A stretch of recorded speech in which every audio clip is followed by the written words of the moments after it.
Cari telespettatori, ben ritornati con noi, riprendiamo i nostri approfondimenti freschi e quindi andiamo a toccare temi molto importanti e interessanti che riguardano tutti i cittadini. Cerchiamo di fare cultura e questa volta si parla di cultura del riqualificare le nostre città, riqualificare il costruito esistente per la nostra sicurezza, per la sicurezza del territorio, per evitare di dover parlare di questi temi quando siamo con l'acqua alla gola, in emergenza, quando abbiamo situazioni di disastri ambientali che si verificano poi purtroppo periodicamente nel nostro territorio a seguito di inondazioni, a seguito di sismi. Insomma, è un territorio geologicamente molto delicato, ma c'è anche un concorso di colpa per quel che riguarda quel che si è fatto in passato, come si è costruito, dove e quanto si è costruito. Regione del Veneto, seconda regione per occupazione, diciamo così, del suolo esistente,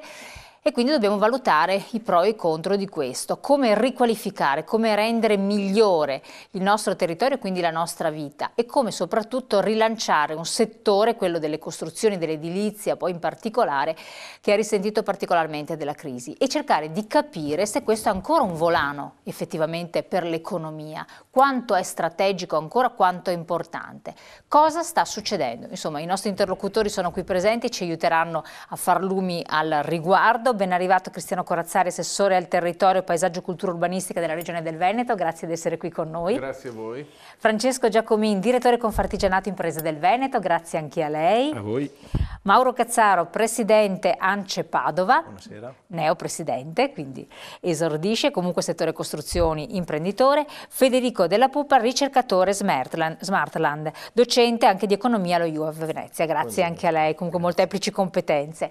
Prima di incominciare, come sempre, la nostra parentesi dedicata al mondo dei pensionati e degli anziani, come sistemare e perché andare a farsi controllare la propria pensione, ci sono problemini che possono essere scoperti, chi ci aiuta è lo SPCGL del Veneto e quindi andiamo a scoprire insieme cosa ci attende.